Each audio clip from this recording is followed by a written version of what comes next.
Hey, what's going on YouTube? Alabama Reloader here. So in today's video, I want to walk you through the results that I'm getting with this 280 Ackley Improved that I had. It's a Tikka T3X that was originally a 270 Winchester. I took it to Heavy Precision here in Huntsville, Alabama. Shout out to those guys. They did an amazing job. Took it to them and had them rebarrel it with an Ace barrel and chamber it in 280 Ackley. Now go back, watch the, I guess, project kickoff, if you want to call it that. Go watch that video first, circle back, then watch this one, okay?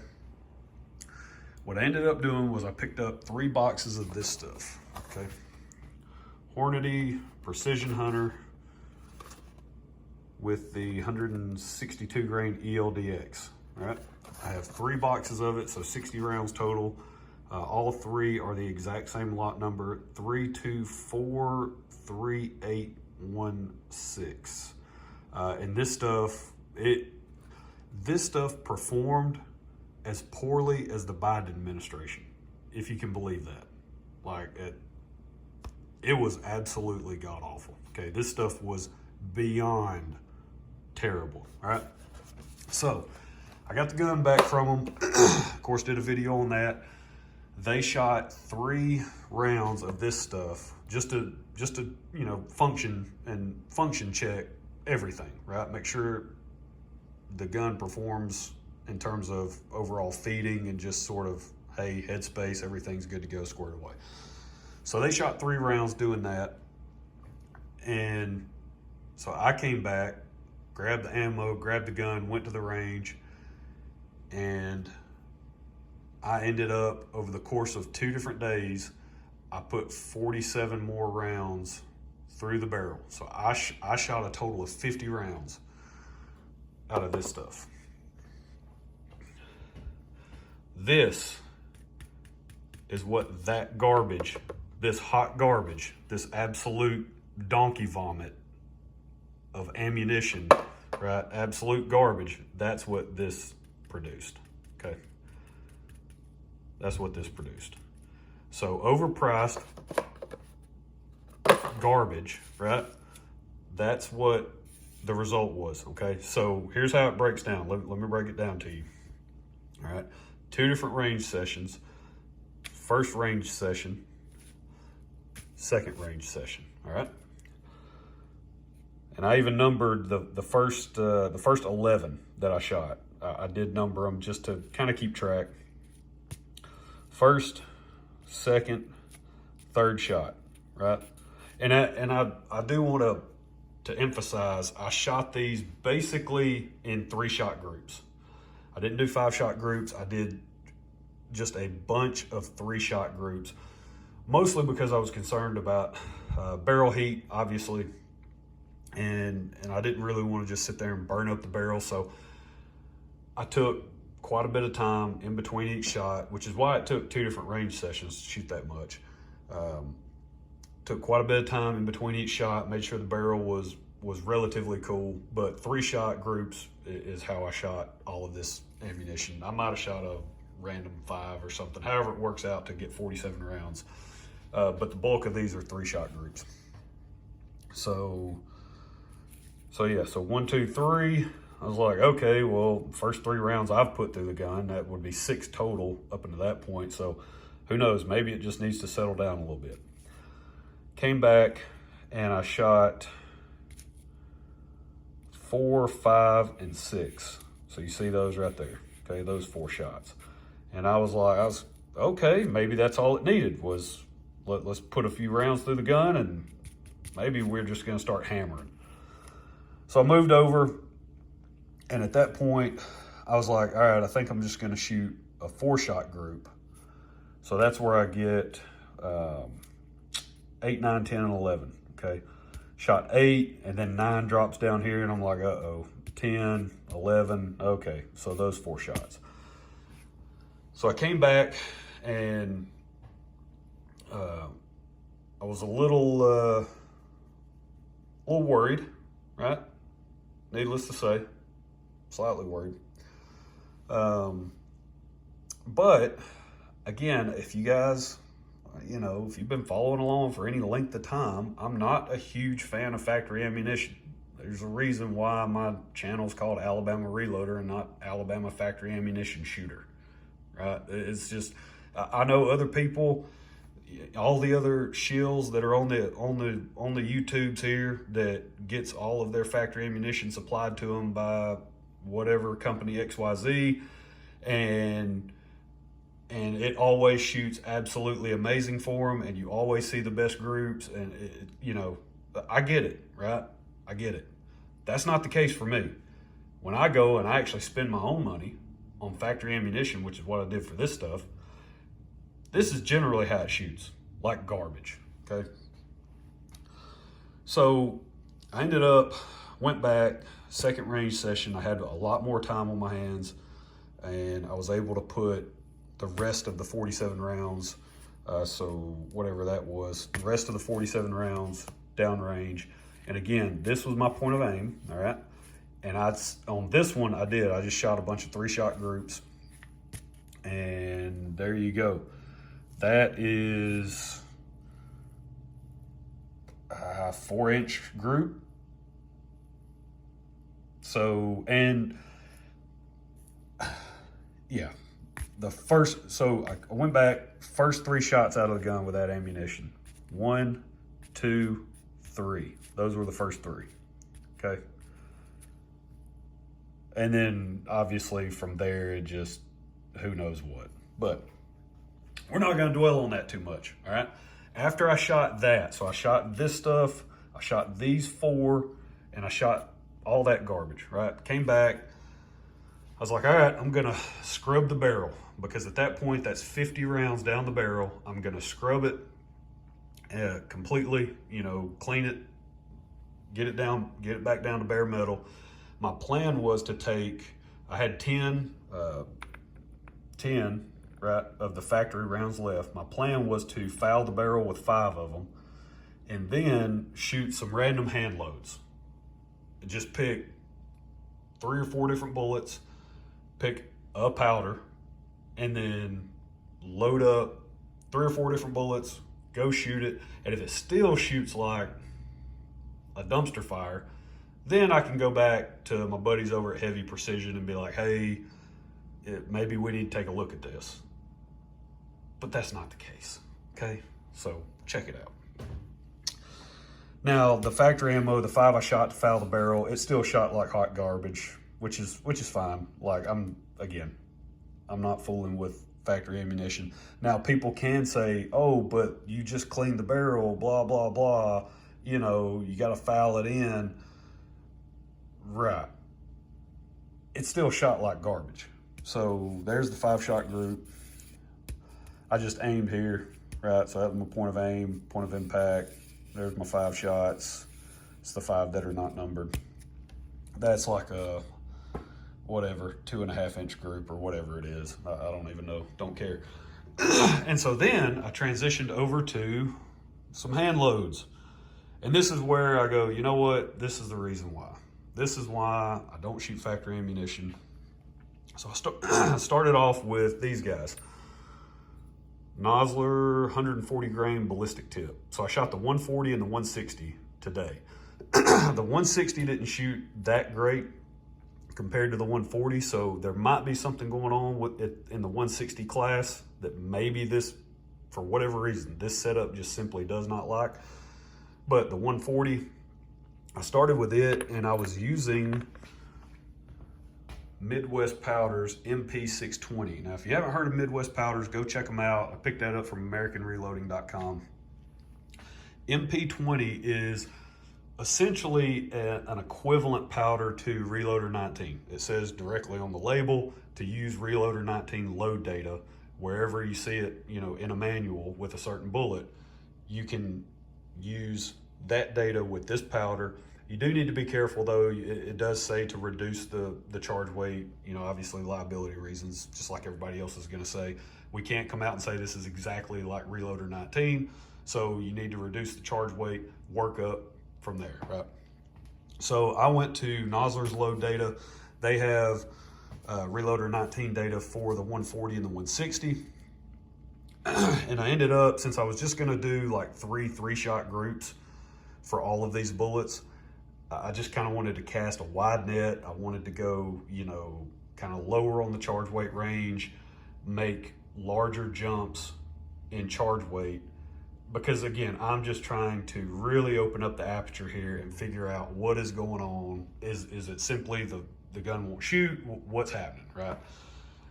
And that is definitely not the case, because this thing shot really, really well.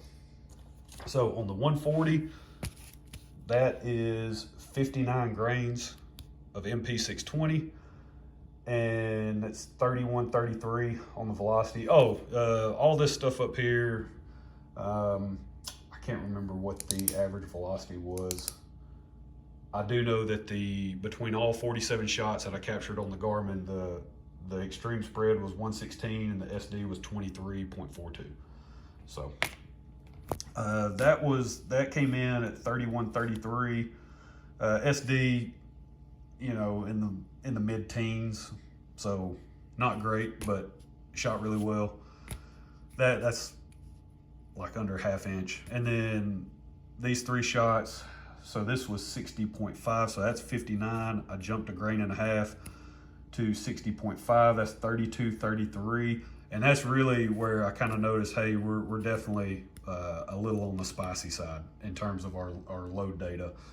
So I did shoot one out of the third group, which was 62 grains, and I about blew a primer. So that's why there's not 2 more bullet holes on that one. So I'm gonna end up having to pull those, and I'm gonna end up having to pull the 160s just out of an abundance of caution. I didn't want to chance it. So I need to go back and kind of lower these charge weights and probably redo some of this testing, because I think this is going to be a good powder to use in this cartridge. This is the 160. This is 55 grains, and we were at 28.74.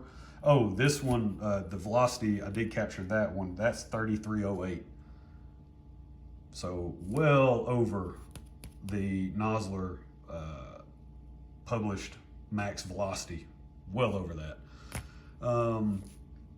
Let's see, this was 55 grains. It came in 28.74.7.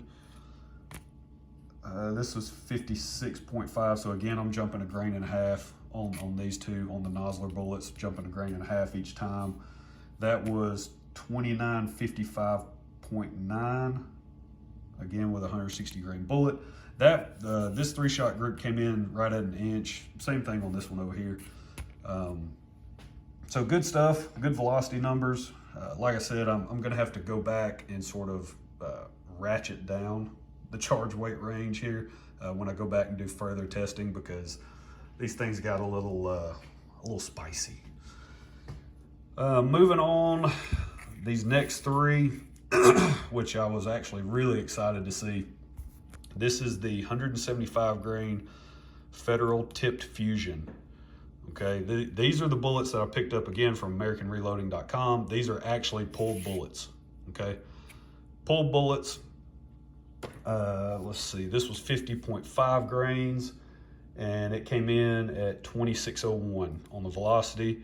This is 52.5 grains. I jumped 2 grains on this one. 52.5 grains. I was trying to cover a pretty wide range. And this came out of the Hornady manual in terms of the load data that I used for Reloader 19. This was, I basically used the Hornady 175 grain ELDX data, even though obviously the Federal Tip Fusion is a completely different bullet. Decided to use that data, and Hornady has a pretty wide range of data available. The Nosler stuff, if you go and look at the Nosler data for Reloader 19, it's a very narrow window of charge weight range. Hornady, there's a decent amount of room in terms of that charge weight range. And so that was 52.5, and then this one was 54.5. Yeah, so 26.01 on the velocity, 27.06, and then 28.03. So basically we gained 100 feet per second every time. We were jumping 2 grains. And so we ended at 28.03, which is really good for a 175 grain bullet. These both came in, these were 3/4 inch groups, both of these. And then this one came in just a hair over an inch, no, right at an inch, I believe.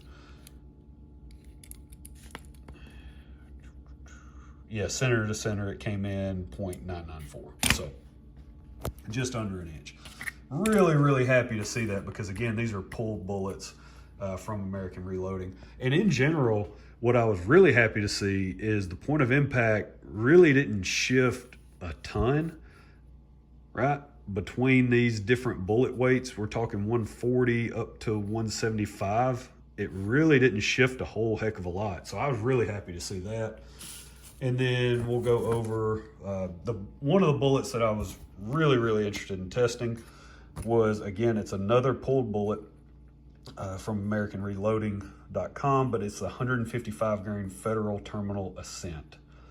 So yeah, good stuff. This came in right at an inch. This came in, I think that was closer to, what was that? Closer to a half. No, it was like 0.6 something. Yeah, 0.7.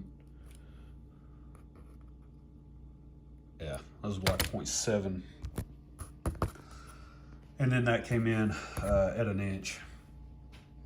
Really, really happy with how that bullet shot. I was a little bit worried when I loaded those, so you can actually see them, because I'm going to pull, same situation, I'm going to pull the last charge weight with MP 620. I'm a little concerned.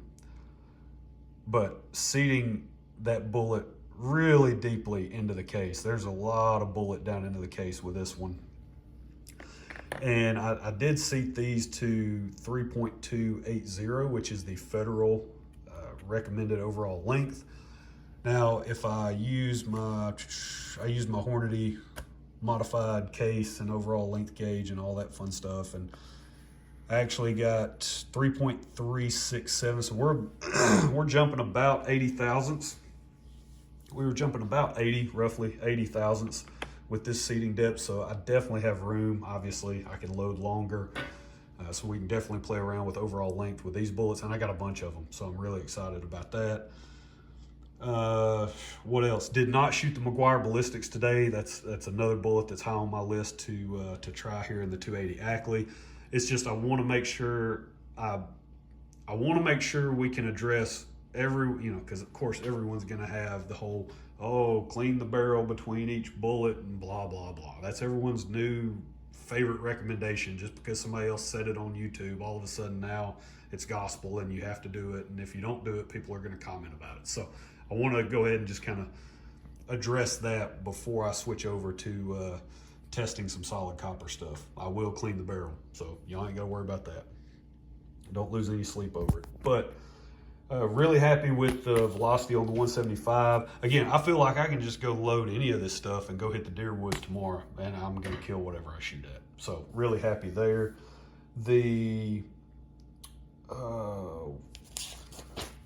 Where was the... Oh, yeah, okay. So on these two, that is 54.5. And Federal, I did get the load data directly from them. They have load data for the 155 terminal Ascent in 280 Ackley. I just sent them an email and it was like, hey, can you please send it to me? They did. And they have Reloader 19 data on there. So that's what I used. That's 54.5, and that gave me a velocity of 28.48. And then this is 57 grains. Again, there's a wider charge weight range to play around with on that load data. So that's why I jumped to 2.5 grains, and that's 29.91 at 57 grains.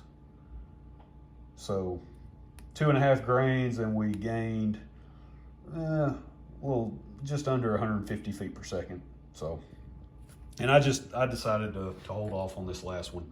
I'll just pull these along with these Nosler loads here.